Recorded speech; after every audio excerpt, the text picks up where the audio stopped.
여러분, 선진국이 돈 풀기를 중단했습니다. 2020년 코로나19의 팬데믹 상황이 경제를 완전히 망쳤잖아요. 그러다 보니까 미국을 중심으로 해서 선진국 너도 나도 돈 풀기에 여념이 없었습니다. 돈을 풀어서 어떻게 하든 꺼져가는 경제를 살려야 됐으니까요. 예. 그런데 이게 2020년이 지나고 2021년이 지났습니다. 2년이 지나고 나서 점점 2022년에 들어서서는요.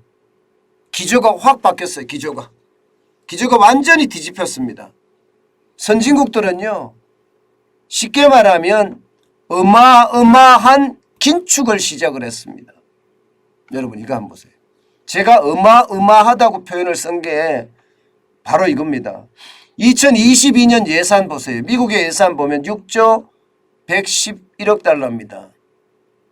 1조 2천억 달러가 줄어들어서서 여러분 무려 17.1%의 어떤 재정 감소가 일어났어요.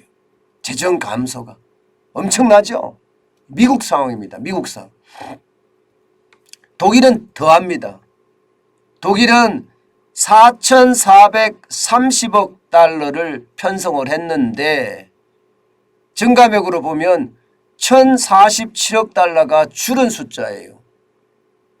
그래서 19.1%나 줄였습니다. 죄송합니다. 유로입니다. 유로. 4,430억 유로죠. 30억 유로. 30억 유로를 1,047억 유로로 줄였습니다. 그래서 19.1%를 줄인 숫자입니다. 굉장히 많이 줄였죠. 엄청납니다. 19.1%면. 프랑스도 마찬가지입니다.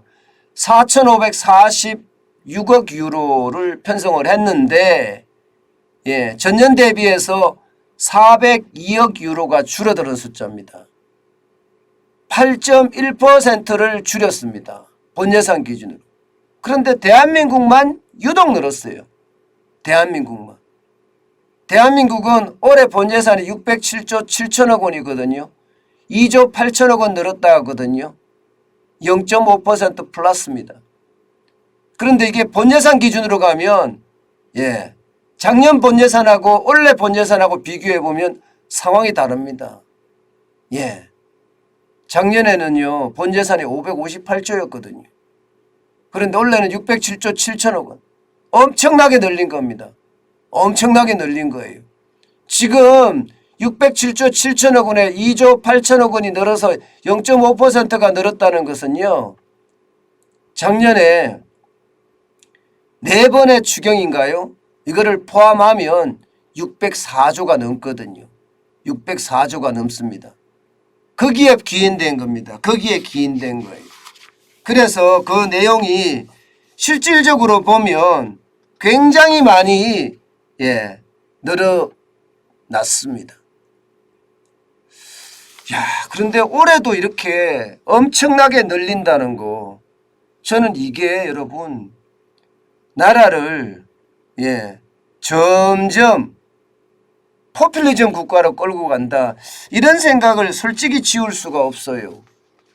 돈을 많이 풀면 좋은 것 같은데요. 여러분 돈을 한꺼번에 너무 많이 풀면요. 문제가 인플레이션에 대한 문제가 생깁니다.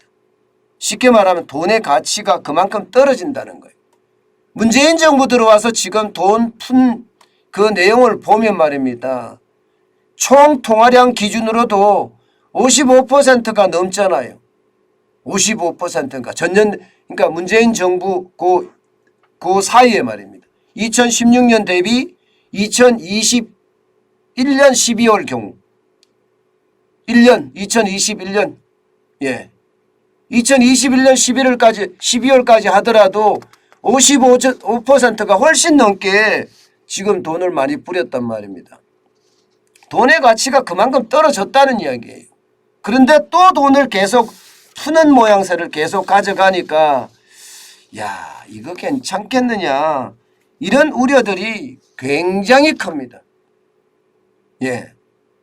특히 독일 같은 경우는요. 채무제한법을 발동을 시켜서 말입니다. 앞으로 재정적자 비율을 점점 줄여가겠다 이거예요. 작년에 9% 마이너스 9%였지만 올해는 마이너스 3%로 재정적자를 줄이고 2025년에는 균형재정을 달성을 하겠다. 이렇게 아예 선언을 했습니다. 선언을. 미국 같은 경우도 지금 17.1%를 줄여서 점점 줄여가고요. 재정적자 비율도 올해 마이너스 7.8%로 줄이겠다. 이렇게까지 선언을 한 상태입니다.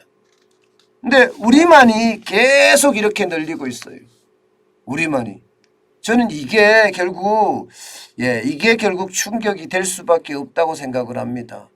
여러분, 안 그래도 나라의 부채 증가 속도는 전 세계 1위예요. 전 세계 1위. 대한민국이 15.5%잖아요. 향후 5년간 늘어날 증가 폭이 말입니다. 벨기에는 6.3%, 영국은 3.2%, 미국은 0.2%, 일본은 마이너스 5.0%고요. 독일은 마이너스 11.6%인데 비하면 대한민국은 앞으로 국가 부채가 계속해서 늘어난다는 거예요. 계속해서 늘어난다는 자체가 여러분 결국 국가 부채의 충격이 점점 커질 수 있다는 이야기예요.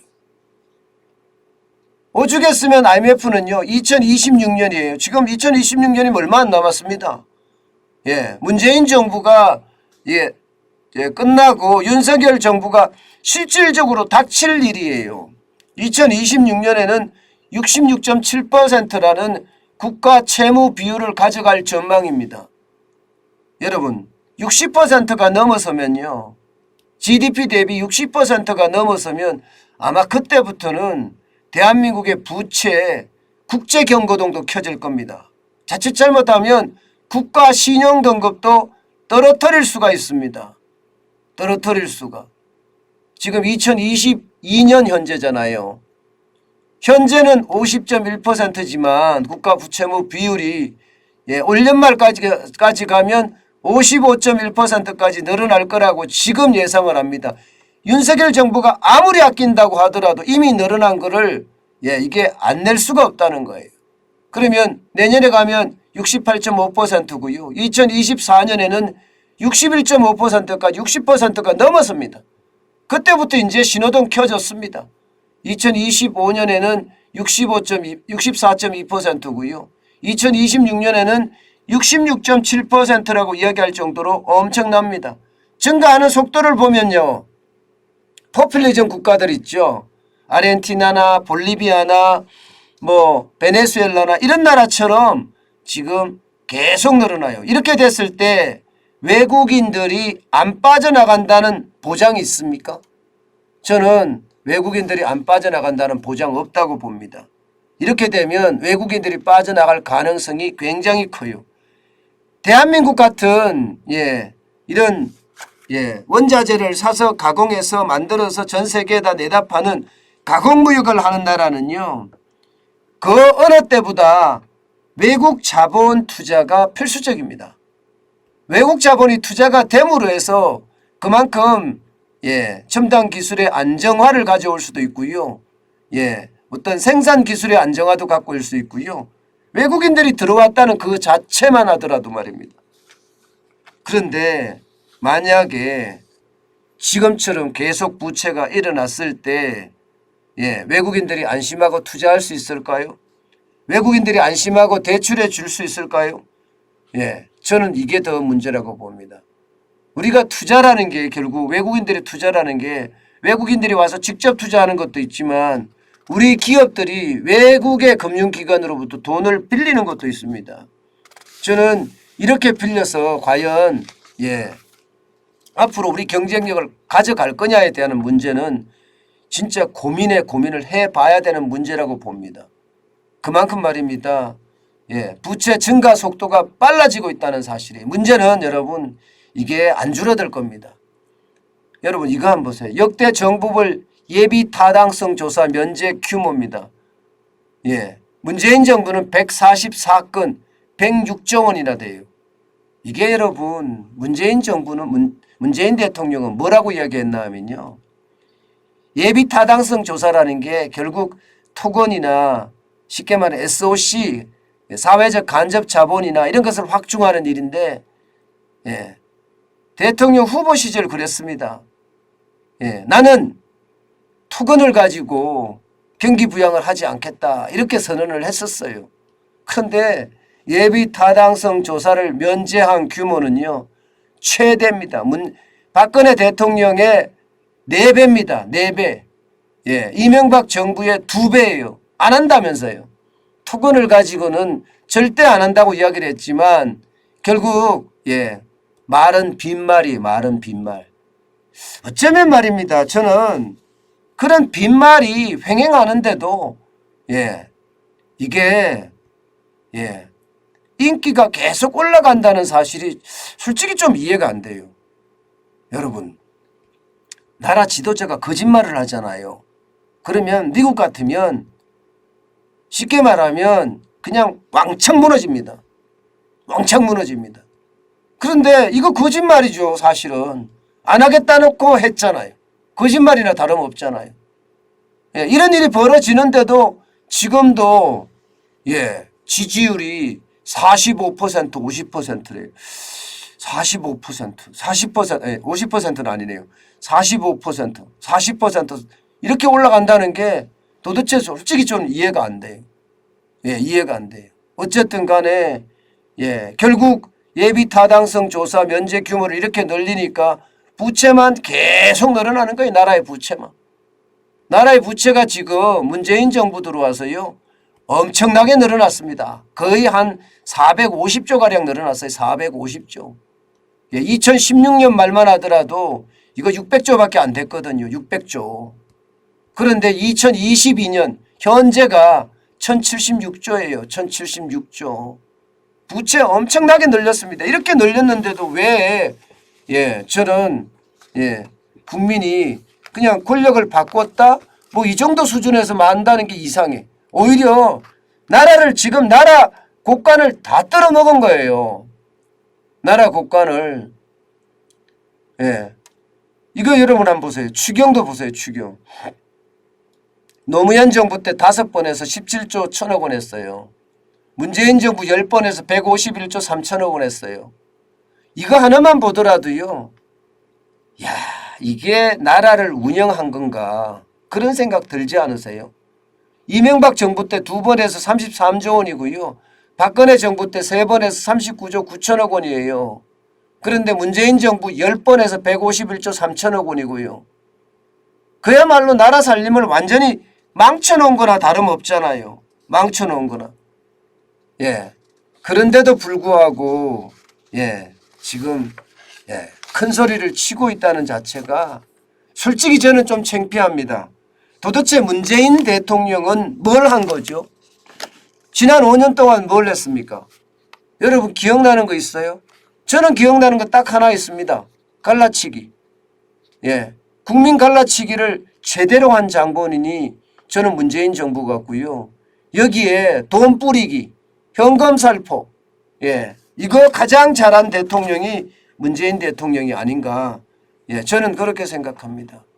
도대체가 부채가 이렇게까지나 예, 늘어날 때까지 예, 국민들이 저항이 없었다는 것도 이상해요.